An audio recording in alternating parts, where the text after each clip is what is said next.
Tomb Raider is a long-running but very interesting franchise. Across multiple generations, it has captured the hearts of gamers worldwide. Despite being so successful over the years, Tomb Raider has had its share of ups and downs.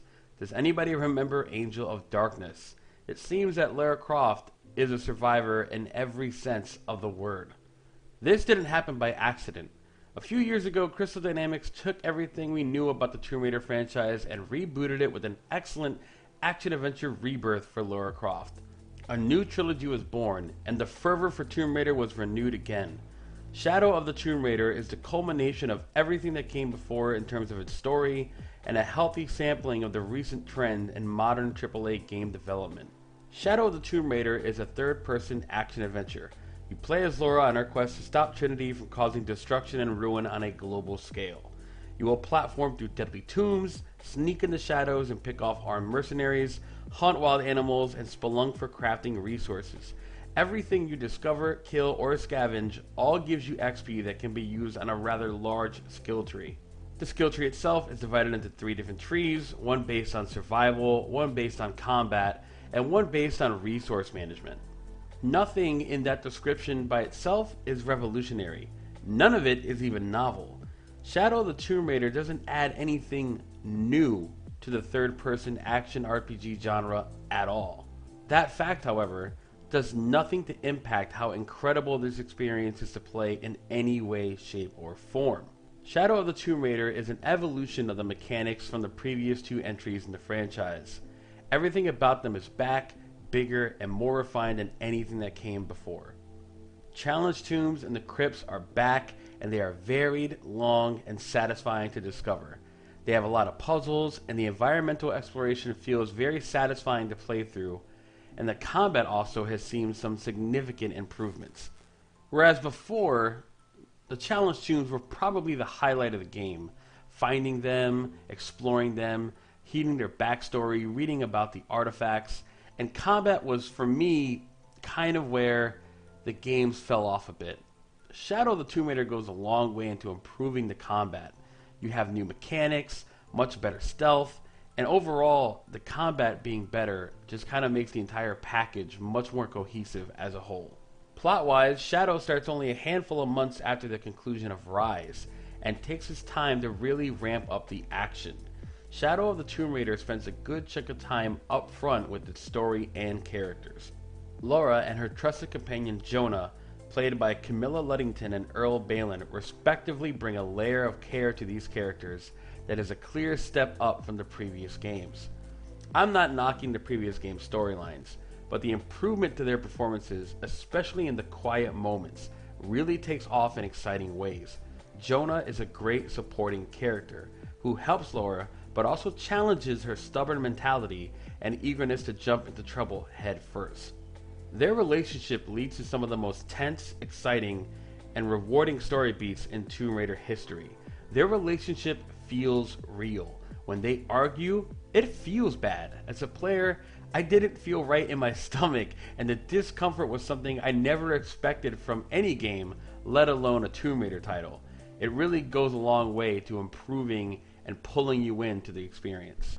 The rest of the story is also well done, with new and old characters all adding and contributing to the conflict between Lara and Trinity. Huge moments that play into the history of the franchise and lead in exciting new directions will satisfy the old school Tomb Raider fans and the new fans just looking for a well-made and entertaining action-adventure blockbuster. When drilled down to the gameplay itself, there have been refinements all across the game. Every gameplay facet and function from the previous 2 games returns, with another layer of polish that really pushes it to the next level. Like I mentioned earlier, stealth and gunplay in particular have seen some massive improvements. Stealth is completely viable, with many new tactics for Lara. Some of the developers must have watched Predator on repeat, as one of the new tools you have is the ability to coat yourself completely in mud. She is then able to blend in much better with her tropical surroundings as she picks off her targets one by one, spreading fear like the Predator himself. She can even string up bodies on the trees in true Predator fashion and really make people terrified. However, on the flip side of stealth, if you manage to alert the enemies, you can go back into hiding and lose them. Enemy AI is much better and believable. When they lose Laura, watching them freak out and shoot wildly into the canopy is always a fun time. The new AI routines, Laura's increased stealth capabilities, and the actual feel of the shooting itself makes all of the combat much more satisfying to partake in. For me, I had always felt like the combat was merely passable, a facsimile of third-person action games from the last 10 years. Nothing terrible by any means, but nothing I would care to engage in a second time. This time, the combat stands equal to the rest of the Tomb Raider experience, and some scenarios I would restart just to see if I can complete the entire section without being detected. That goes a long way for replayability for me, and the New Game Plus options really help sell that even more. I would be a fool, however, not to mention the story, combat, and the best part of the old games, the challenge tombs. The challenge tombs are back, and they are much more varied and numerous than ever before. Each one is much bigger, memorable, they all have their own unique little set piece, and not all of them feel the need to throw the end of the world at you. Some are just relaxing, some are definitely more challenging, but they're all fun. Even better are the fact that many of the challenge tombs give you unique skills. These skills are always extremely useful, so the payoff in terms of resources and the expanded tool set you get are always a blast to discover and make every challenge tomb worth the adventure. In terms of scavenging, Shadow is a collector's paradise. Many in-game skills will unlock the map so you can see everything you need to collect. Add that with the new maps and those unlockable skills, you can see everything and no secret will stay secret for far too long. The base camp fast travel system also returns and is also very useful in going back to the older areas when you want to get a certain material or animal in order to complete a new crafting upgrade. Hub areas also make a return, and like everything have received many big upgrades. They are full of people, flavor dialogue, and side quests that help layer around her arsenal in any way she sees fit. If you don't feel like burdening yourself with their stories, the next major story mission is always right there listed in front of you. So you never need to indulge in side quests just to complete the story if that's all you're here for. But they do flesh out the world and introduce many new characters with some pretty memorable side quests that I don't want to spoil here for you guys. They're worth doing, and the stuff you get from them is always going to lead to a better gameplay experience. And bringing all of these things together, the combat, the storyline, the challenge tombs, the new hubs, are the incredible and absolutely stunning visuals. I played my review copy on the Xbox X, and every location is dense, packed with detail. From the streets of Mexico, Mayan temples, and underwater environments are full of so much detail. The cutscenes all feature excellent character models that bring everything to life in a big way. It's easily one of the best looking games I have ever played.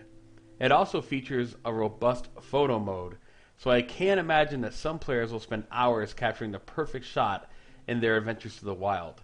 Every picture in my review was captured using this photo mode, and I am not even a photo mode guy, but I had to keep pausing just to take in some of the visuals. Even my handful of issues with the game don't really bother me outside of feeling like nitpicks. Even when they commit gaming's most painful sin, the mandatory stealth sequence. One time in particular, you have to complete a sequence without being detected or you will instantly die. On top of that, they double down on how terrible that idea is by making it take place underwater. In reality, that sequence only took about 7 or 8 minutes in the span of a 20-hour experience. I'm not going to knock the game for it, but it really makes me question why even have it in there at all. Also, like I said previously, while excellent, Shadow of the Tomb Raider doesn't do anything to move the genre forward in any meaningful way.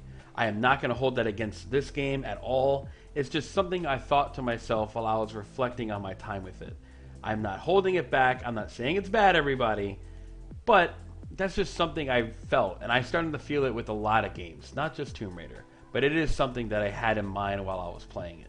On the flip side of that, however, special attention must be paid to the various options the game offers you as the player. On the Xbox X, which is the version I reviewed like I said, you have the choice of a solid 4K 30 or a 1080p in 60 frames per second. Either mode ran fantastic, with only a handful of moments where I can noticeably see the performance dip, but it never impacted the gameplay in any way, shape, or form. If you want the complete technical breakdown, check out our very own NX Gamer giving it on his YouTube channel. I'll have the links down below. And it's not just the visuals where the options are present. The recent trend of games to have accessibility options is also present in Tomb Raider and very welcome. You also have things like a New Game Plus with a very well implemented upgrade system to really focus in on 3 different pathways, which add a lot of playability and going back to seeing all the things you missed. They also have things like you can hold the button down instead of mashing, or tilting the analog stick instead of cranking them, and you can solve various QTEs automatically. These are the kind of options that really help round out a package. They even have one option which I love, which is sound immersion. When you have it on, the natives will all speak their actual language. Shadow of the Tomb Raider stands as not just the best game in the entire trilogy, but one of the best action-adventure games of 2018, period. Overall, I absolutely recommend Shadow of the Tomb Raider, a Game of the Year candidate for sure, and I can't wait to talk about it come December. 8.5 out of 10, that was my review for Rectify Gaming. I am Dave, I hope you enjoyed it. Check out the written review down below, and like and subscribe if you enjoyed my review. Have a good one, everybody.